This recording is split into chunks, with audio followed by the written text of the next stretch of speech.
Welcome back to Football Daily, where today we're talking about some relegation-threatened stars. Okay, it's the crunch end of the season, isn't it? One team in Southampton already confirmed as going down. Leicester as good as gone. Leeds and Everton still battling it out to stay in the Premier League. But those sides, boy, do they have some good players. There are some star names that could potentially go down this season. So I thought I'd have a look at those star names and attribute them to certain Premier League clubs that I think could well do with signing them this coming summer. I might even double up on some of the potential destinations. Now, I've chosen 20 players, obviously some very good names not included in this list, but we don't want to be here all day. I've picked 20 names that all have talking points. I hope you forgive me for not including some other names. I'm sure you're going to let me know about it in the comments below. We're going to start with Everton, who, of course, have Jordan Pickford in goal. Now, he has signed a contract, hasn't he, until 2027 recently. Rather surprising that news when it came through, but I still believe if they were to go down, Jordan Pickford would leave. I think the 2027 contract effectively protects his value at the club. Maybe it's even including a relegation release clause or something like that. I think there's one destination that stands out for me, for Jordan Pickford, and that's Tottenham Hotspur. Now, I'm not saying he'd be the perfect goalkeeping choice, and he wouldn't necessarily be my number one, but if they're scratching and scrambling around for a goalkeeper to replace Hugo Lloris, I think they could do an awful lot worse than Jordan Pickford, who, even though he's at Everton, has put up some outstanding saves this season. You think of his ability to effectively keep them in the league last year, third in the league for post-shot expected goals, an actually okay distributor, not Ramsdale levels of distribution in terms of English goalkeepers, but I think he's certainly second best. For me, he would be a very solid option for Tottenham, and if they can get him for an affordable price, I actually think it would be a good signing. Let's go to the centre-back area of Everton now, where James Tarkowski is also potentially available if Everton were to go down, although he might well stay with them in the Championship and look to come back up if Sean Dyche stays. I think he would be a good signing for a club like Fulham. Now, Fulham defensively haven't actually been that good this year.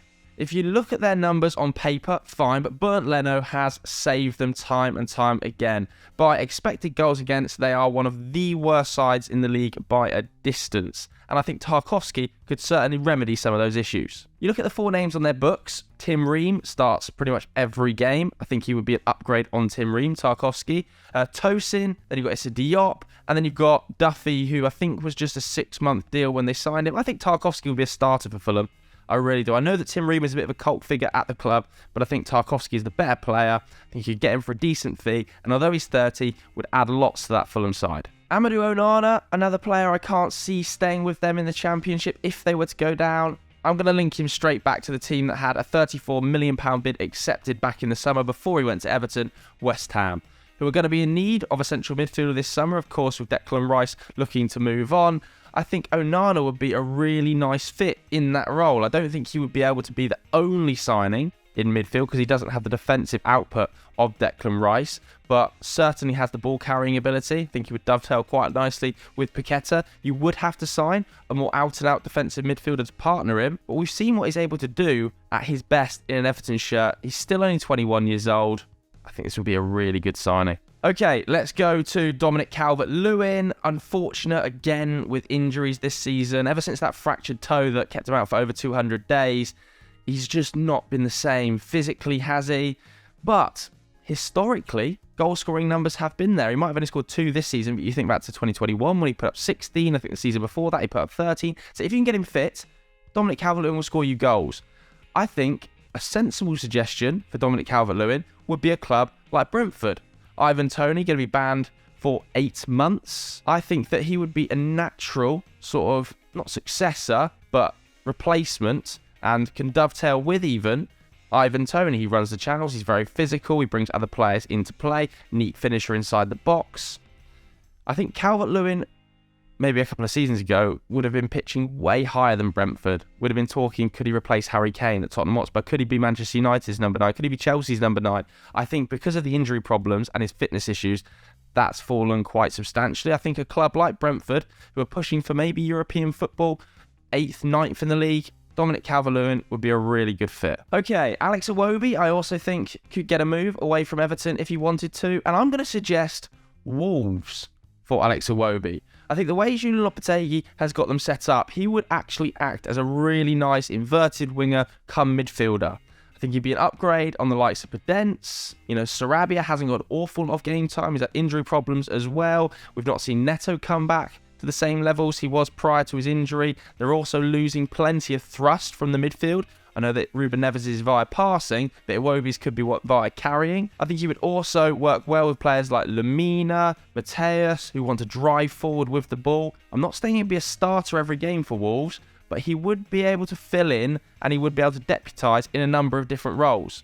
His underlying numbers are still really strong. You look at his progressive carries, his take-ons, his progressive passes received, some of his underlying expected assist numbers. I think there's plenty more for Alex Iwobi to give to this league, and I think Wolves just keep on adding those little bits of creativity, players who are very versatile, can play in a number of different roles, and that's exactly what Alex Iwobi is good at. I also want to hear from you guys at home as I'm going through these, because I'm suggesting destinations that I think would work, but I'm sure you guys as fans will have even better suggestions. So if you've got a better destination for Alex Iwobi, bang it in the comments below. And let's go on to Jarrad Braithwaite. Now, the reason I've picked Jarrad Braithwaite as a name that could leave Everton is because he's had such a good season with PSV. Obviously, Dutch Cup champions.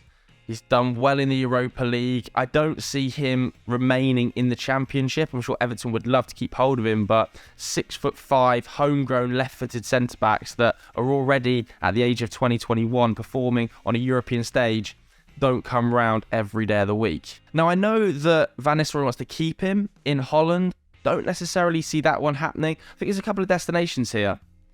I like the look of him at Aston Villa. You know, Tyrone Mings has been awesome, hasn't he, for Villa this season, especially since Unai Emery's come in. But he is 30 now. Could Braithwaite be the long-term heir to that left-footed, left-sided centre-back problem they've had? Because Diego Carlos is going to return, but he's a right-footer. You're thinking he's batting it out with Ezri Konsa. I also think that he would be a fairly nice fit at Brighton. Obviously, they're going to lose Levi Colwill in the summer. Now, the classic partnership there is Duncan Webster. They play out from the back so beautifully. But what Braithwaite would offer is yet more cover, a left-footed option, and I don't see Colwill going back there on a permanent in the summer. By all accounts, he's going to go back to Chelsea. Mauricio Pochettino wants him at the club.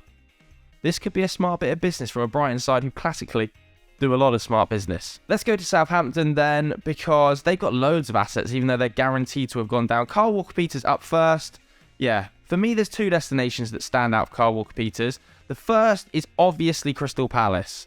Now, this one just screams out to me. With Palace's problems at right back, obviously Joel Ward not getting any younger. Nathan Ferguson, I think he's missed 700 days at this stage with those Achilles problems. He can also operate as a left back as well, Kyle Walker-Peters, to offer some cover to Tyreek Mitchell. It's a really natural fit. Great ball progression numbers, great defensive numbers in a crap Southampton side. But I also think he could do a job at Brighton. The alignment there is rubbish. But with their issues with Tariq Lamptey's fitness problems, Joel Veltman's deputised there at times. We've even seen Pascal Gross play there. Recently, we've seen Moises Caicedo deputising at right back. I think they could benefit from a player who's as versatile as Kyle Walker-Peters, plays on both flanks, screams of Roberto De Zerbi. Great ball progression numbers, a good passer. I don't think he'd be that expensive to get out of Southampton either. I've just realised I've forgotten James Ward-Prowse, so I'm going to change KWP to JWP, and we're going to talk about him now. Alright, so let's talk about him, the Southampton captain. I mean, let's not mess about. Come on. We need central midfielders at West Ham. James Ward-Prowse is going to be a serious contender. I can see this one happening very early. The only issue is that he signed the new contract at Southampton quite recently, so he's under contract until 2026. And judging by reports, there isn't a relegation release clause in there. So West Ham might have to pay a little bit of money, but yet another option. You think of Declan Rice moving on, you think of Thomas Souček's drop off. I think James Ward-Prowse is a natural fit for the midfield. He can dovetail really nicely with Paqueta. Again, a little bit like Onana, I still think they would have to sign a defensive midfielder too, because he doesn't have Declan Rice's output, but James Ward-Prowse just smells of West Ham. I actually like this one just feels nailed on. Tino Livramento, I also think should be getting a big move this summer. I know that he's missed a full year out with that ACL problem. But I'm going to suggest him for Manchester United. I think United still need a right back. I don't think Tino Livramento would cost massive amounts of money because you are taking something of a gamble because of the knee problem. But if you can get the Livramento of, was it 2021, 2022, prior to the knee injury, I think you get a really high-level right back now and somebody who can become a future superstar. Now, there's no guarantee because of that knee problem that he's going to become that, but I think United can afford to take gambles on some of these young players. And if it works out, then you're set in the right-back role. For me, he's such a talented player. One of the elite clubs should be snapping him up, even though he's gone down at a cut price, and just taking that gamble. Some centre-backs I also think at Southampton that could be in line for big moves, or at least moves back up to the Premier League. I think Salisu at 24, again, a little bit like Branthwaite for Brighton. Could he be the left-footed centre-back option that progresses the ball really nicely in that Levi Colwill role? Again, his underlying numbers still look great. Defensively, a real powerhouse, but some of these numbers in a Southampton team that couldn't get hold of the ball, progressive passes, up and around the 4 mark, successful take-ons, very confident on the ball. Look, Southampton hammer these statistics because they have been so poor as a unit, but in a better team, would they drastically improve? When Salisu first arrived in the league, he was extremely impressive. I think Salisu could actually play at a better level. I just think he's been done dirty by Southampton this season. Likewise, Bella Kotchap. I'm going to suggest him again for Villa. I think he could easily play for a team in the top half of the Premier League. What we saw when he first arrived at Southampton blew me away. Now, that has obviously fallen apart, but so has the whole Southampton team. I think there's going to be definite interest in Bella Kotchap from Germany. There's a reason he was included in the German World Cup squad. Wouldn't be surprised to see Bundesliga clubs reaching out to Southampton to try and take him.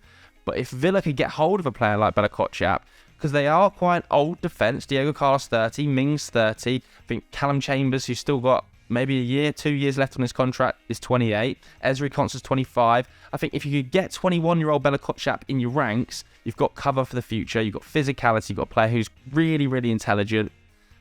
I think Bella Kotchap could do a job for most teams in the top half as a sort of reserve second choice centre-back. That brings us on to Romeo Lavia. He's probably the most courted by top 6 sides of any player who's going down, other than maybe James Maddison, I suppose you could argue. But because of his age and profile, I think he would suit Arsenal. Looks like they're transitioning their midfield this coming summer. If they can't get Rice and Caicedo because of financial reasons, could they get Rice and Lavia? Might cost a little bit less. I think he would also suit Jurgen Klopp's Liverpool side, who are definitely transitioning their midfield. I think they need more deeper lying midfielders, and Lavia, if they can't get Ugarte, for instance, would be a really good option in there. Not necessarily a destroyer in the same way Ugarte is, but an amazing ball progressor, extremely calm and composed under pressure. Looks like he's ready to immediately make a difference in one of the big clubs, despite the fact he's been very inconsistent at Southampton this season. And I also think Manchester United, with United's midfield problems this season, a lack of deep line conductors that can get the ball from the midfield to the attackers very quickly, Eriksen's aging out. I think Romeo Lavia would be a really nice complementary figure to a player like Casemiro. Casemiro could even put his arm around him, teach him a few things. Now, he does have a buyback to Manchester City, of course, but that hasn't become active to 2024. And with Calvin Phillips on the book, Rodri on the books, I don't see this one happening. I think there's a few good options for Romeo Lavia this summer. Let's go to Leeds. Again, packed full of players I think will stay in the Premier League. Brendan Aronson. I'm going to say Brendan Aronson would be a really nice fit, a hard-working fit at Brentford. You look at some of the other names in there, Brian Mbeumo, Johan Visser, I'm thinking Josh Da Silva can kind of play in a similar sort of role, Mikkel Damsgaard. I think Aronson, with his defensive work rate, the amount of pressures in the top 2 or 3% of pressures for any forward in Europe this season, it is undeniable how hard it's going to work for you. And I think we have seen little sparks where a coach like Thomas Frank might be able to take his actual attacking output to a different level.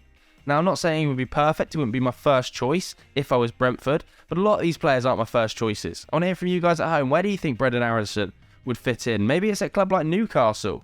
One of the hardest working sides in the league. I'm actually going to suggest him down there as well. One of the hardest working sides in the league, getting output out the likes of Almiron. We've seen Murphy putting up numbers this season. I think Aronson can certainly do a job in a team like that. Okay, let's go to Mark Rocker. I don't see him playing Championship football next season if Leeds were to go down. I think it would be a good fit at Wolves, you know. Losing Moutinho, losing Ruben Neves. I think they could add quality with Mark Rocker's superb passing from midfield.